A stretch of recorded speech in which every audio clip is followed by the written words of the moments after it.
देख रहे हैं हर तस्वीर में कहानी है और मैं हूं आपके साथ सुकन्या सिंह। हसनपुर में लालू के बड़े लाल तेज प्रताप यादव का नया अंदाज फिर चर्चा में है।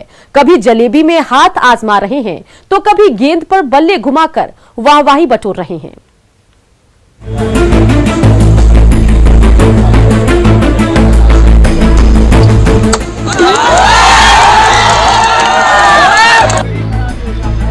कढ़ाई पर गर्म तेल के ऊपर आरजेडी नेता तेज प्रताप यादव के हाथ तेजी से घूम रहे हैं और आड़ी तिरछी जलेबी आकार ले रही है।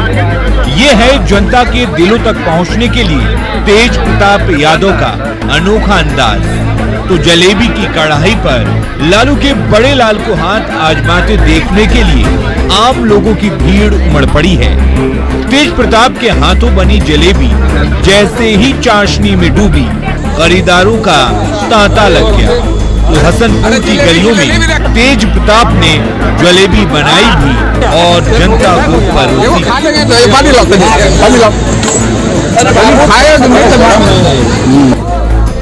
जलेबी पर हाथ आजमाने के बाद आरजेडी नेता तेज प्रताप यादव पहुंच गए क्रिकेट के मैदान में, जहां सामने से आती गेंद पर उन्होंने ऐसे बल्ला घुमाया कि समर्थक जोर जोर से ताली पीटने लगे।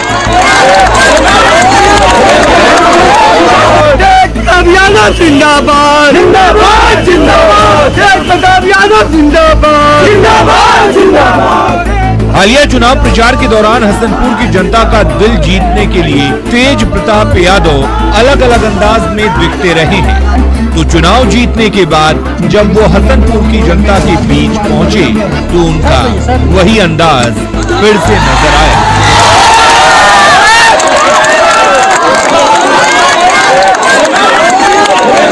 लोग देखेंगे कि हाँ हमने किया, कोई कागजी काम नहीं दिखेगा धरातल पे। लोग देखेंगे कि हाँ हमने किया, कोई कागजी काम नहीं दिखेगा धरातल पे।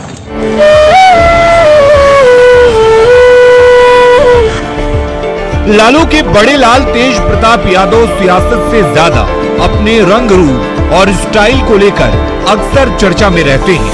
तो हसनपुर की गलियों में एक बार फिर उनका ये नया अंदाज खूब सुर्खियां बटोर रहा है। मुकेश, न्यूज़ 18, समस्तीपुर। खूंटी में कुएं में गिरा गजराज जिंदगी के लिए घंटों जद्दोजहद करता रहा, बार बार पांव और सूंड मारता रहा। आखिरकार छठे प्रयास में वो कुएं से निकल सका।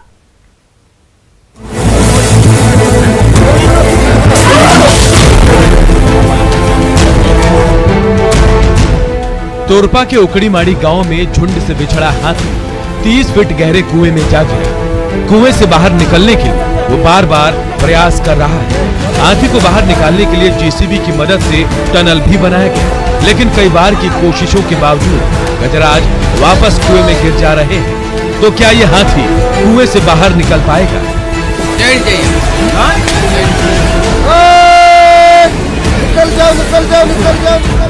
पहला प्रयास। 5000 किलो वजनी गजराज कुएं से बाहर निकलने के लिए छटपटा रहा है। कभी भारी पांव का सहारा ले रहा है तो कभी सूंड के सहारे टनल से आगे बढ़ने की कोशिश कर रहा है। देखिए यह हाथी कैसे पांव की मदद ले रहा है, लेकिन ये क्या, यह हाथी फिर से कुएं के पानी में गिर गया।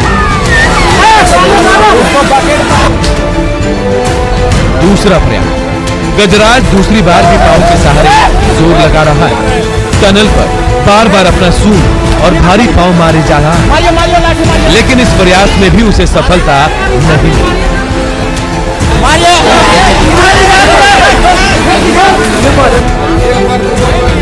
तीसरा प्रयास। गजराज ने झुंड में लौटने की उम्मीद नहीं छोड़ी है। तीसरी बार फिर से जोर लगा रहा है। पोकलेन के जरिए कुएं से बाहर निकालने के लिए बनाए गए रास्ते पर आगे बढ़ने की कोशिश कर रहा है। देखिए गजराज किस तरह से टनल के मुहाने पर अपना भारी पांव मार रहा है, लेकिन उसकी पकड़ ढीली पड़ती जा रही है।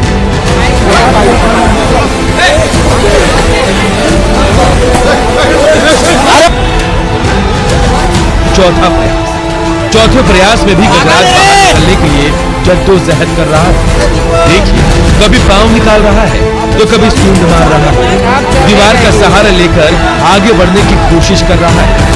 कुएं की दीवार पर लगे ईंट और पत्थर के टुकड़े उसके ऊपर गिर रहे हैं। बार बार प्रयास के बावजूद वो वापस कुएं के पानी में गिर गया। मिट्टी को डलवा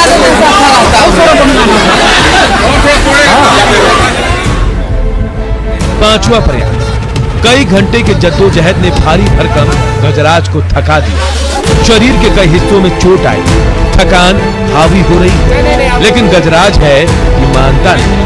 कुएं के ठंडे पानी में थोड़ी देर सुस्ताने के बाद वो फिर से जिंदगी के लिए संघर्ष कर रहा है।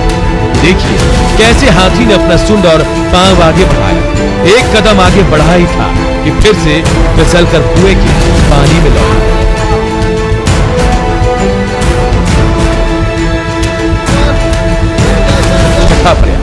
लेकिन बार बार की असफलता के बावजूद थके हारे और चोटिल गजराज ने हार नहीं मानी। कुएं के पानी में थोड़ी देर सुस्ताने के बाद देखिए गजराज किस तरह से उठ खड़ा हुआ। पहले सूंड आगे की, फिर पांव का सहारा लिया। कुछ देर तक संकरे टनल में खड़ा रहा। अगले ही पर उसका आधा शरीर कुएं से बाहर निकल गया।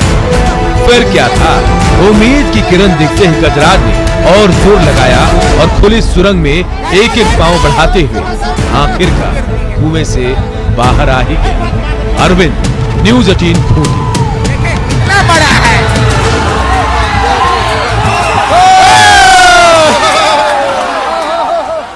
बक्सर में खाली मालगाड़ी पर वनरक्षी उम्मीदवारों ने कब्जा कर लिया। घर जाने की जल्दी में वो ऐसे सफर पर निकले कि थोड़ी भी चूक जान पर भारी पड़ सकती थी।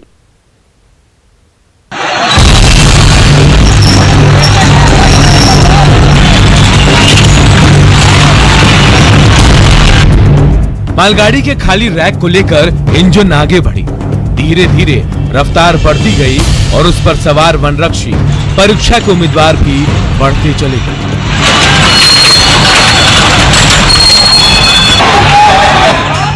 ये बक्सर रेलवे स्टेशन का नजारा है, जहां से मालगाड़ी का रैक लेकर ये इंजन अपनी मंजिल की ओर रवाना हुई। लेकिन मालगाड़ी के खाली रैक पर वनरक्षी उम्मीदवारों ने कब्जा जमा लिया और खतरे की परवाह किए बिना उस पर सवार होकर वो भी मंजिल की ओर रवाना हुए।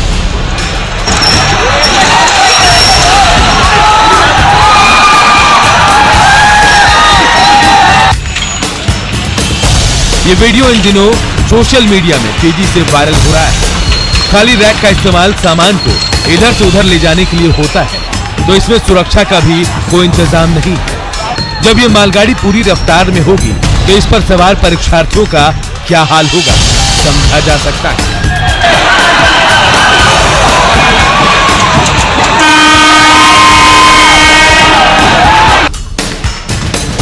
लेकिन जिस तरह से इस पर ये परीक्षार्थी सवार हो गए, उससे हादसे की आशंका बनी हुई है। कोरोना काल में सीमित संख्या में ही एक्सप्रेस और लोकल ट्रेनें चल रही हैं। इससे अक्सर रेल यात्रियों के साथ साथ डेली पैसेंजर और परीक्षार्थियों को परेशानियों का सामना करना पड़ता है। लेकिन ये परीक्षार्थी जिस तरह से इन खाली मालगाड़ियों पर सवार हो गए हैं, उससे सुरक्षा को लेकर भी कई गंभीर सवाल खड़े हो गए। पुष्पराज, न्यूज़ 18 बक्सर। बेतिया के हजारों ग्रामीण एक चचरी पुल के सहारे हर दिन आते जाते हैं, लेकिन थोड़ी सी भी लापरवाही उन्हें सीधे गंडक की गोद में ला सकती है।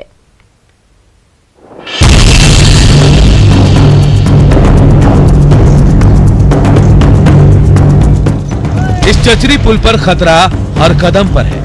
थोड़ी सी भी चूक हुई कि आप खुद को गंडक नदी की गोद में पाएंगे। इन तमाम खतरों के बावजूद मझौलिया और सिकटा प्रखंड के हजारों ग्रामीण हर दिन करीब आधा किलोमीटर लंबे बांस के इस चचरी पुल के सहारे अपनी मंजिल तक आते जाते हैं। किसी को दवा लाना हो या फिर इलाज कराने शहर जाना, यही चचरी पुल एकमात्र सहारा है। हम लोग कोई जिला परिषद से देकर हार गए हैं। हर पंचायत से हम लोग कर दिए हैं, कोई सुनवाई नहीं कर रहा है। हम लोग चंदे कर इकट्ठे कर लोग हम इसको पुल बनाते हैं लोग को आने जाने के लिए। बस ये तो व्यवस्था है हम लोग का। मानसून में जब गंडक नदी उफान पर होती है तो अपने साथ इस चचरी पुल को बहा ले जाती है।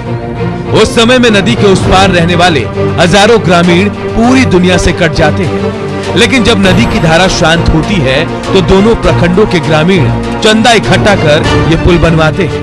हर साल यही कहानी दोहराई जाती है। अक्सर ये परेशानी हम लोग का लगभग पूर्वजों के टाइम से झेलते आ रहे हैं। हम लोग जब लोग आपस में चंदा करते हैं तो बनता है, वरना नहीं। कभी सरकार या कोई किसी ने कभी इस पे ध्यान नहीं दिया। आजादी के सालों गुजर गए, लेकिन इसके बावजूद मंझोलिया और सिकटा प्रखंड के ग्रामीणों को खतरे के बीच इस चचरी पुल पर जानलेवा सफर से छुटकारा नहीं मिल सका। प्रफुल्ल, न्यूज़ 18 बेतिया।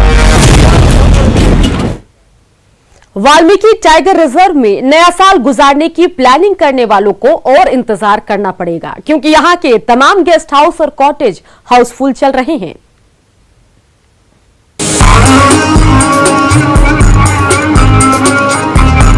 रोमांच के शौकीनों को वाल्मीकि टाइगर रिजर्व के हरे भरे जंगल अक्सर अपनी ओर आकर्षित करते हैं। जानवरों के स्वच्छंद विचरण के साथ नए साल पर भला कौन नहीं घने जंगल की सैर करना चाहेगा। यही वजह है कि नए साल पर बिहार के इकलौते वाल्मीकि टाइगर रिजर्व के जंगल कैंप से लेकर तमाम कॉटेज, हट और कमरे हाउसफुल हो गए हैं। ऐसे में वाल्मीकि नगर में नया साल गुजारने की तैयारी कर रहे सैलानियों को अपनी बारी आने का और इंतजार करना पड़ेगा। अभी जो स्थिति है वो लगभग 3 या 4 जनवरी तक की बुकिंग पूरा जंगल कैंप हमारा फुल हो चुका है। तो इसलिए अब नए टूरिस्ट के लिए एकोमोडेशन भी संभव नहीं है। पूरे के पूरे सभी ऑनलाइन बुकिंग से रूम जो है हमारे ऑक्युपाइड हो चुके हैं। तो नए साल में बिना अनुमति के वाल्मीकि व्याघ्र रिजर्व में प्रवेश और पिकनिक मनाने वालों की इस बार खैर नहीं होगी। प्रशासन ने मंजूरी के बिना जंगल में आने जाने, खाना बनाने, बाजा बजाने और शिकार करने पर पाबंदी लगा दी है। साथ ही इसका उल्लंघन करने वालों पर वन्य प्राणी अधिनियम के तहत कार्रवाई करने की चेतावनी भी दी गई है कि टाइगर रिजर्व के अंदर जो है वो किसी भी परिस्थिति में आप जो है पिकनिक मनाने या आग जलाने या इस तरह की एक्टिविटीज न करें। ये अपराध है और इसके लिए सजा का भी प्रावधान है। प्रकृति की गोद में 900 वर्ग किलोमीटर में फैला बाघों का ये खूबसूरत आशियाना सैलानियों के स्वागत के लिए पूरी तरह से तैयार है। लेकिन नियमों की अनदेखी करने पर नए साल की मस्ती आपको जेल तक पहुंचा सकती है। मुन्ना राज, न्यूज़ 18 बगहा। समस्तीपुर में ठंड का सितम बढ़ता जा रहा है, तो चौक चौराहों पर अलाव के जरिए इंसान क्या जानवर भी ठंड से जंग की जद्दोजहद में जुटे नजर आ रहे हैं।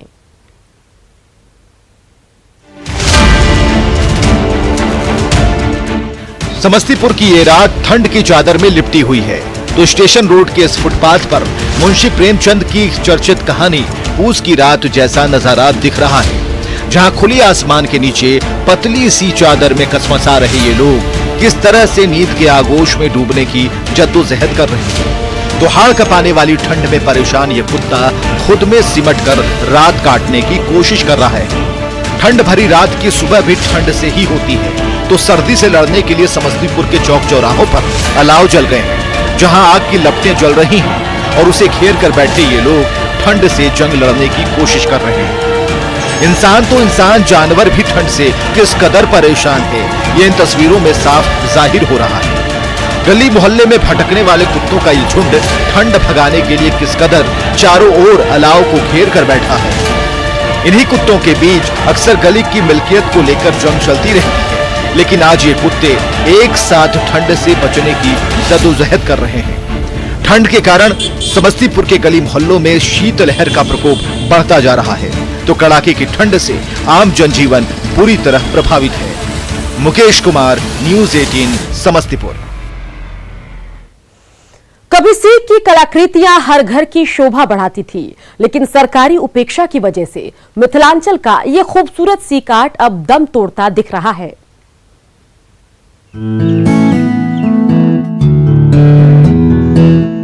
रंग बिरंगे छोटे छोटे ये डलिए, इन बेहद खूबसूरत डालों को महिलाएं घर से बीनकर बनाती हैं। मिथिला पेंटिंग की तरह ही मिथिलांचल के इलाकों में प्रसिद्ध है यह सीक आर्ट, जो कभी ग्रामीण महिलाओं के रोजगार का जरिया हुआ करता था। लेकिन आज ये कला धीरे धीरे दम तोड़ रही है। समस्तीपुर के अंगार गांव की महिलाएं इस कला के जरिए बेहतरीन नमूना पेश तो कर रही हैं, लेकिन अब सीक आर्ट की चमक फीकी पड़ रही है। सरकार की ओर से मदद नहीं मिलने से भी ग्रामीण महिलाएं उदास हैं। सीख से बनाया जाता है, जो कठिन हो वो कठिन मूर्ति भी बनाया जाता है। तब गांव घर में ये सब यूज नहीं होते हैं, तो इसीलिए थोड़ा सा बना करके रखते हैं अपना घर में। बाकी मार्केट खुलने वाला था, जानते हैं जब खुलेंगे तो वहाँ कोई बिक्री होगा तो बेच भी सकते हैं। सरकार तरफ से सहयोग मिल जाते तो हम बेच सके छी। कभी घरों की शोभा बढ़ाती इस कला से युवा वर्ग मुंह फेर रहा है। बाजार में मॉडर्न तकनीक के आ जाने से अब युवतियां दूसरे डेकोरेटिव प्रोडक्ट्स की ओर आकर्षित हो रही हैं, इसलिए इस कला से लोग दूरी बना रहे हैं। हालांकि ग्रामीण इलाके की महिलाएं सीक आर्ट के जरिए स्वावलंबी जरूर बनी हैं, लेकिन सरकारी उपेक्षा से परेशानी भी है। मतलब ये बहुत अच्छा है, लेकिन ये धीरे धीरे खत्म होते जा रहा है। अब नए पीढ़ी के बच्चे इस पर ध्यान देते नहीं हैं। हम सीखने की कोशिश करते हैं, लेकिन इससे कुछ जीवन यापन होगा, सरकार इस पर ध्यान देगी, स्वयं रोजगार होगा, तब इस पर न उठी होगा। आजकल इस पर कोई ध्यान देवे नहीं करता है। आज आत्मनिर्भर भारत का नारा बुलंद किया जा रहा है,